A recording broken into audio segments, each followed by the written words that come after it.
ఈరోజు బీసీ సంఘాల round table సమావేశంలో రాష్ట్రంలో ఉన్న బీసీ సంఘాలందరూ కూడా సెంట్రల్ కోర్టు హాల్లో రౌండ్ టేబుల్ సమావేశంలో ఈరోజు చాలామంది పాల్గొనడం జరిగింది. దానికి మరి ముఖ్య అతిథులుగా ఆర్ కృష్ణయ్య గారు, మధుసూదనాచారి గారు, మన ఎల్ రమణ గారు, ఎమ్మెల్సీ గారు, కోలా కృష్ణమోహన్ గారు, చాలామంది మన ఈ బీసీ సంఘాల ఈరోజు సభాధ్యక్షత వహిస్తున్న గుజ్జ సత్యం గారు, నారగొండ గారు, చాలామంది ఈరోజు అందరు వక్తలందరూ మాట్లాడినప్పుడు ముఖ్యంగా ఈరోజు ఈ తెలంగాణ రాష్ట్రంలో ఏం జరుగుతున్నది బీసీల మీద అనేది కూడా ప్రతి ఒక్కరు కూడా మాట్లాడడం జరిగింది. దానిలో నేను నా వంతుగా మున్నూరు కాపు సమస్యలపైన, మున్నూరు కాపు కులం పైన, బీసీలలో జరుగుతున్న అన్యాయం పైన మరి ఈరోజు మాట్లాడడం జరిగింది. దానిలో ముఖ్యంగా ఈరోజు కుల గణనలో 51% ఇదివరకు ఉన్న దానిలో 46% ఈరోజు చూపిస్తున్నారు. మరి దాదాపు 5% వాళ్ళ ప్రకారంగా తగ్గినది అంటే మరి దానిలో మున్నూరు కాపులది మాది ఎంత శాతం తగ్గించినారో ఈరోజు అందరూ కూడా బీసీలందరూ కూడా అర్థమైపోయింది. ఈరోజు సంఖ్య తగ్గిపోయినదంటే మున్నూరు కాపులదే కులాన్ని తగ్గించేసి మరి ఓసీలు ఈరోజు 5% పెంచుకున్నారు అనేది కూడా ప్రతి ఒక్కరు కూడా మాట్లాడడం జరిగింది. మరి ఈరోజు తెలంగాణ రాష్ట్రంలో మున్నూరు కాపులు మరి 40 నుంచి 50 లక్షల మంది ఉన్న ఈరోజు మా జనాభాను 13 లక్షలకు తీసుకొచ్చి బీసీలలో 5%కు వెనుకకు నెట్టేసి మరి ఈరోజు మాకు ఈ 42% మేము ఏదైతే రాహుల్ గాంధీ గారు మాట్లాడిన విధంగా కులగణనలో అసెంబ్లీలో తీర్మానం చేసి కేంద్ర పార్లమెంటుకు మరి కేంద్రాన్ని పంపించినామని ఈరోజు రాష్ట్ర ముఖ్యమంత్రి గారు రేవంత్ రెడ్డి గారు చెప్తున్నారు. మరి బీసీలందరూ కూడా వాళ్ళందరూ కూడా ఈరోజు రేవంత్ రెడ్డి గారికి పాలాభిషేకం చేస్తూ అందరు కృతజ్ఞతలు కూడా తెలియజేస్తున్నారు. మేము మున్నూరు కాపులు ఈరోజు మేము 42% ఇచ్చినందుకు సంతోషపడాలా, మా శాతాన్ని తగ్గించినందుకు బాధపడాలా అనేది కూడా ఈరోజు మా మున్నూరు కాపులలో ఎంతో ఆవేదన చెందడం జరుగుతుంది. ఈరోజు ఈ 42% అంటే దాదాపు 10% మైనార్టీ వస్తే 32%లో మమ్మల్ని 3% ఈరోజు తెలంగాణ రాష్ట్ర జనాభాలో ఈరోజు ఈ రాష్ట్ర ప్రభుత్వము కులగణనలో ఈరోజు చూపించడం జరిగింది అనేది కూడా ఈరోజు ప్రతి ఒక్క మున్నూరు కాపుకుల సోదరుడు, మున్నూరు కాపుకుల బాంధవులందరూ కూడా ఆలోచించాల్సిన విషయము. సమయం ఆసన్నమైంది కాబట్టే ముఖ్యంగా ఈరోజు మున్నూరు కాపులకు జరుగుతున్న అన్యాయము, ఈరోజు ఈ రాష్ట్ర ప్రభుత్వము మరి అధికారంలోకి రావాలని 119 నియోజకవర్గాలలో ఒకటే ఎమ్మెల్యే మున్నూరు కాపులకు టికెట్ ఇచ్చింది. మీరందరూ గుర్తుపెట్టుకోవాలా. ఈరోజు 3 టికెట్లు ఇచ్చిందని అందరు అనుకున్నారు. సిద్దిపేటలో ఇచ్చింది ఆయన ఎవరో మనకు తెలియదు. ఇప్పటివరకు కూడా నేను మున్నూరు కాపులని నేను రాలేదు. మరి ఎక్కడ వరంగల్లో ఇచ్చినారు కొండ సురేఖ గారికి, మేడం గారికి.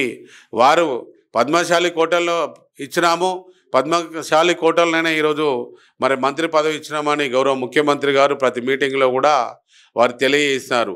మనకి ఇచ్చింది ఏందయ్యా అంటే 119 ఎమ్మెల్యేలు ఉంటే ఒక ఎమ్మెల్యే టికెట్ ఇచ్చి వాళ్ళ చేతులు దులిపేసుకొని కార్పొరేషన్ ఇస్తామని చెప్పి మనను ఓట్లన్నీ కొల్లగొట్టి ప్రకటించి దాన్ని సొసైటీ ఏర్పాటు చేసి దానిలో 2 ఎకరాల భూమి ఇస్తామని చెప్పి పార్లమెంట్ ఎన్నికల్లో మాటిచ్చి ఈరోజు 2 సార్లు అసెంబ్లీ సమావేశాలు అయినా కూడా మరి ₹1 కూడా మున్నూరు కాపులకు బడ్జెట్లో కానీ, కమిటీలో కానీ, రాష్ట్ర ప్రభుత్వంలో కూడా వాటయ్యని ప్రభుత్వం ఏదో ఉందా అంటే ఓన్లీ కాంగ్రెస్ పార్టీ రాష్ట్ర ప్రభుత్వం ఇప్పుడు నడుస్తున్న ప్రభుత్వం అనేది కూడా అందరు తెలుసుకోవాల్సిన సమయము, ఈరోజు ఆలోచించాల్సిన అవసరం అనేది ఉన్నదని కూడా నేను తెలియజేస్తున్నాను. ఈరోజు మున్నూరు కాపులకు జరుగుతున్న అన్యాయము, ఈరోజు రేపు పొద్దున రాబోయే రోజుల్లో మన మున్నూరు కాపులు ఒక గర్జన పెట్టి మన బల నిరూపణ చేసుకున్నట్టయితే, మన సంఖ్య 3% అయినట్టయితే ఈరోజు మన పిల్లలు విద్య, ఉద్యోగాలు అన్నీ కూడా మనం కోల్పోతాము. ఈ 42-42%లో మన 3%లో మనము మొత్తం మన పిల్లలందరికీ అన్యాయం జరుగుతుంది. రిజర్వేషన్ పరంగా అన్నిట్లలో కూడా రేపు పొద్దున రాజకీయంగా కూడా ఎంతో వెనుకబడిపోతున్నాము. ఈరోజైతే ప్రతి ఒక్కరు కూడా గుర్తుపెట్టుకోవాల్సిన అవసరం అనేది ఉంది. ఈరోజు ఒకటే మన పెద్దలందరూ 3 రాజకీయ పార్టీల్లో ఉన్న భారతీయ జనతా పార్టీ కానీ, కాంగ్రెస్ పార్టీ కానీ, బీఆర్ఎస్ పార్టీ కానీ ప్రజాప్రతినిధులే ఈరోజు అందరు ముందుకు వచ్చి కొండ దేవన్న గారు మీరు మున్నూరు కాపు సంఘాల ఆధ్వర్యంలో ఒక గర్జన ఏర్పాటు చేసి బల నిరూపణ చేసుకోకపోతే మున్నూరు కాపులు ఉనికి కోల్పోయే ప్రమాదం ఏర్పడుతుందని వారందరూ మాట్లాడడం జరుగుతుంది. దాని విషయంలోనే త్వరలో మే నెలలో మనకు సికింద్రాబాద్ పరేడ్ గ్రౌండ్లో మినిమం ఒక 10 లక్షల మందితోని గర్జన ఏర్పాటు చేసి సింహ గర్జన ఏర్పాటు చేసి మన బల నిరూపణ చేసి రేపు రాబోయే కాలంలో 3 రాజకీయ పార్టీలలో మున్నూరు కాపులు 5వ సంఖ్యలు కాదు మొదటి స్థానంలో ఉన్నారు. 13 లక్షలు కాదు 40 నుంచి 50 లక్షల మంది ఈరోజు ఉన్నారని మనం తెలియాల్సిన అవసరం సమయం ఆసన్నమైంది. మన బల నిరూపణ చేసుకోవాలి. రేపు మన హక్కులు కాపాడుకోవాలి. రేపు పొద్దున ఈ కాంగ్రెస్ పార్టీ ఒకటే ఎమ్మెల్యే టికెట్ ఇచ్చినట్టు రేపు పొద్దున వచ్చే ఎన్నికల్లో కూడా రేపు పొద్దున బీజేపీ అయినా బీఆర్ఎస్ అయినా కూడా వాళ్ళు ఒకటే టికెట్ ఇస్తే మీరు ఏం చేశారు ఇప్పుడు కూడా గంతే అని కూడా అనే అవసరం అనేది మనకు సమయం కూడా అలానే వస్తుందని కూడా మనం అనుకోవాలి. అందుకనే ముందుగానే మనము ఇప్పుడు ఏదైతే మే నెలలో సింహ గర్జనను బల నిరూపణ మనందరం కూడా బలంగా మనం అందరూ తరలి వచ్చి ఇంటింటికి ప్రతి ఒక్కరు మహిళలు యువకులు రైతులు మేధావులు అందరూ తరలి వచ్చి పరేడ్ గ్రౌండ్లో 10 లక్షల మందితో బల నిరూపణ చేసుకొని మన బలమేందో చూపేయాల్సిన అవసరం అయిందని నేను తెలియజేస్తూ ఈ తెలంగాణ రాష్ట్ర వ్యాప్తంగా 12,000 సుమారు గ్రామ సంఘాలు ఉన్నవి ఈరోజు ఐడెంటిఫై ఉన్నవి. ప్రతి ఒక్క గ్రామ సంఘంలో కూడా రేపు సింహ గర్జనకు తరలి వెళ్ళే విధంగా మున్నూరు కాపు సంఘాలందరూ కూడా ఒక తీర్మానం చేసుకొని అందరం తరలి వెళ్ళాలనేది ఒక ప్రచారం అనేది చేసుకోవాల్సిందిగా నేను కోరుచున్నాను.